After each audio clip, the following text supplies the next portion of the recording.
Welcome back to Through the Bible in 365. This is the reading for August the 19th. Jumping out of Jeremiah today, back into 2 Kings and 2 Chronicles, and we'll finish both books today, looking at 2 Kings 24 and 25 and 2 Chronicles 36. So let's pick it up in 2 Kings 24. In his days, Nebuchadnezzar, king of Babylon, came up, and Jehoiakim became his vassal for 3 years. Then he turned and rebelled against him. And the Lord sent against him raiding bands of Chaldeans, bands of Syrians, bands of Moabites, and bands of the people of Ammon. He sent them against Judah to destroy it, according to the word of the Lord which he had spoken by his servants the prophets.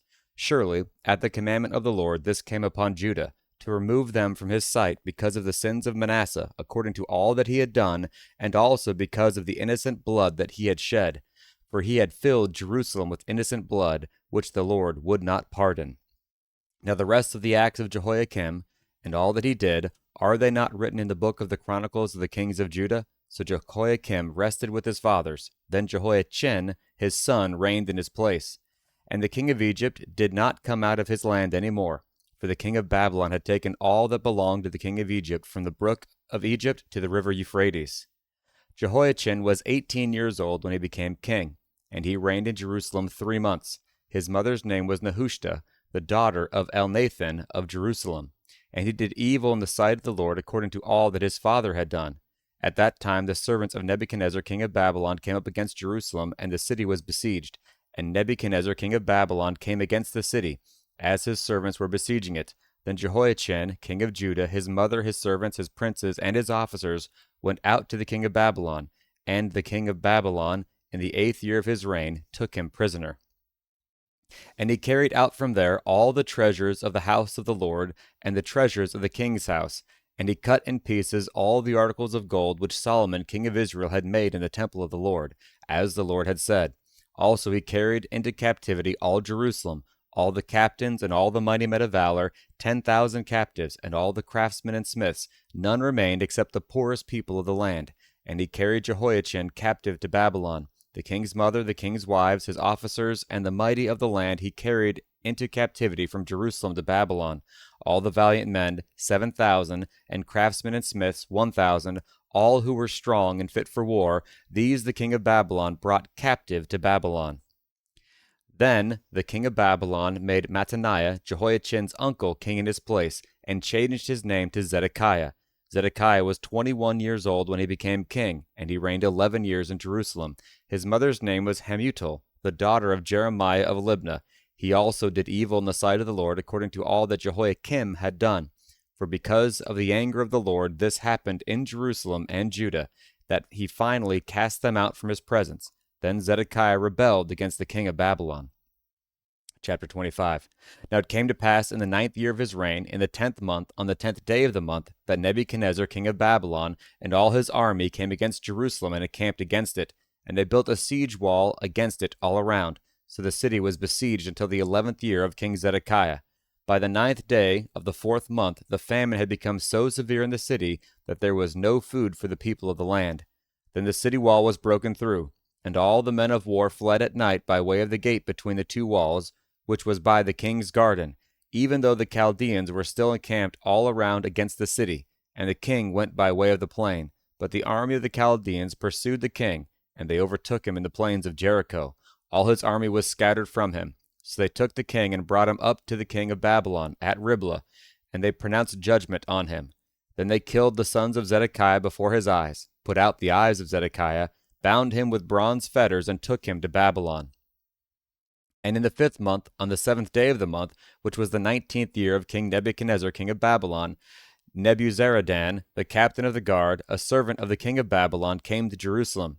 He burned the house of the Lord and the king's house, all the houses of Jerusalem, that is, all the houses of the great, he burned with fire. And all the army of the Chaldeans who were with the captain of the guard broke down the walls of Jerusalem all around.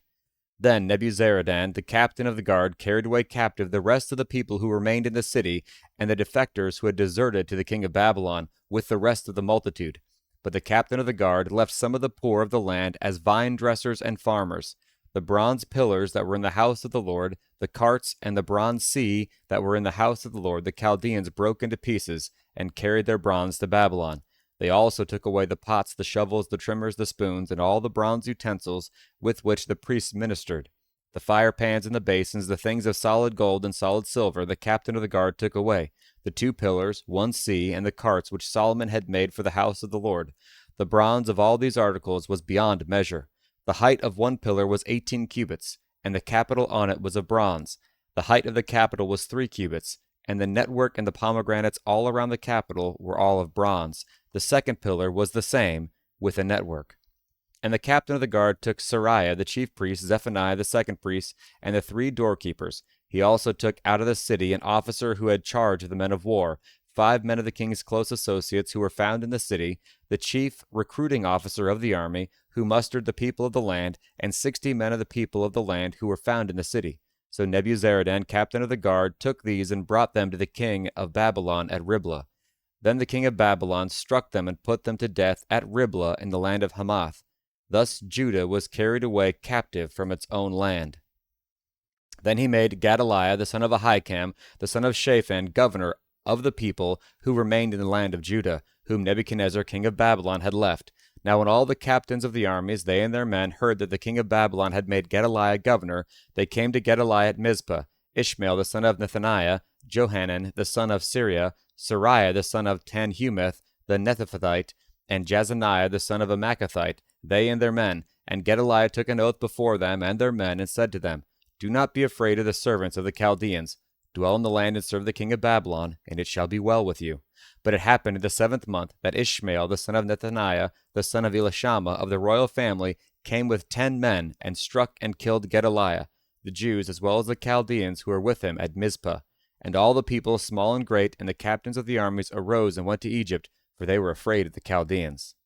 Now it came to pass, in the 37th year of the captivity of Jehoiachin, king of Judah, in the 12th month, on the 27th day of the month, that Evil-Merodach, king of Babylon, in the year that he began to reign, released Jehoiachin, king of Judah, from prison.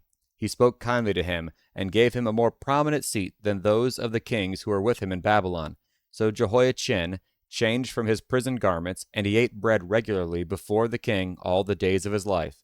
And as for his provisions, there was a regular ration given him by the king, a portion for each day, all the days of his life. 2 Chronicles 36. Then the people of the land took Jehoahaz, the son of Josiah, and made him king in his father's place in Jerusalem. Jehoahaz was 23 years old when he became king, and he reigned 3 months in Jerusalem. Now the king of Egypt deposed him at Jerusalem, and he imposed on the land a tribute of 100 talents of silver and a talent of gold. Then the king of Egypt made Jehoahaz's brother Eliakim king over Judah and Jerusalem, and changed his name to Jehoiakim. And Necho took Jehoahaz his brother and carried him off to Egypt. Jehoiakim was 25 years old when he became king, and he reigned 11 years in Jerusalem. And he did evil in the sight of the Lord his God. Nebuchadnezzar king of Babylon came up against him, and bound him with bronze fetters to carry him off to Babylon. Nebuchadnezzar also carried off some of the articles of the house of the Lord to Babylon, and put them in his temple at Babylon. Now the rest of the acts of Jehoiakim, the abominations which he did, and what was found against him, indeed, they are written in the book of the kings of Israel and Judah. Then Jehoiachin his son reigned in his place. Jehoiachin was 8 years old when he became king, and he reigned in Jerusalem 3 months and 10 days. And he did evil in the sight of the Lord. At the turn of the year, King Nebuchadnezzar summoned him and took him to Babylon, with the costly articles from the house of the Lord, and made Zedekiah, Jehoiakim's brother, king over Judah and Jerusalem. Zedekiah was 21 years old when he became king, and he reigned 11 years in Jerusalem. He did evil in the sight of the Lord his God, and did not humble himself before Jeremiah the prophet, who spoke from the mouth of the Lord. And he also rebelled against King Nebuchadnezzar, who had made him swear an oath by God. But he stiffened his neck and hardened his heart against turning to the Lord God of Israel. Moreover, all the leaders of the priests and the people transgressed more and more, according to all the abominations of the nations, and defiled the house of the Lord, which he had consecrated in Jerusalem. And the Lord God of their fathers sent warnings to them by his messengers, rising up early and sending them, because he had compassion on his people and on his dwelling place. But they mocked the messengers of God, despised his words, and scoffed at his prophets, until the wrath of the Lord rose against his people, till there was no remedy. Therefore he brought against them the king of the Chaldeans, who killed their young men with the sword in the house of their sanctuary, and had no compassion on young man or virgin, on the aged or the weak. He gave them all into his hand. And all the articles from the house of God, great and small, the treasures of the house of the Lord, the treasures of the king and of his leaders, all these he took to Babylon. Then they burned the house of God, broke down the wall of Jerusalem, burned all its palaces with fire, and destroyed all its precious possessions. And those who escaped from the sword he carried away to Babylon, where they became servants to him and his sons until the rule of the kingdom of Persia, to fulfill the word of the Lord by the mouth of Jeremiah, until the land had enjoyed her Sabbaths. As long as she lay desolate, she kept Sabbath, to fulfill 70 years. Now in the first year of Cyrus king of Persia, that the word of the Lord by the mouth of Jeremiah might be fulfilled, the Lord stirred up the spirit of Cyrus, king of Persia, so that he made proclamation throughout all his kingdom, and also put it in writing, saying, Thus says Cyrus, king of Persia, all the kingdoms of the earth the Lord God of heaven has given me, and he has commanded me to build him a house at Jerusalem, which is in Judah. Who is among you of all his people? May the Lord his God be with him, and let him go up.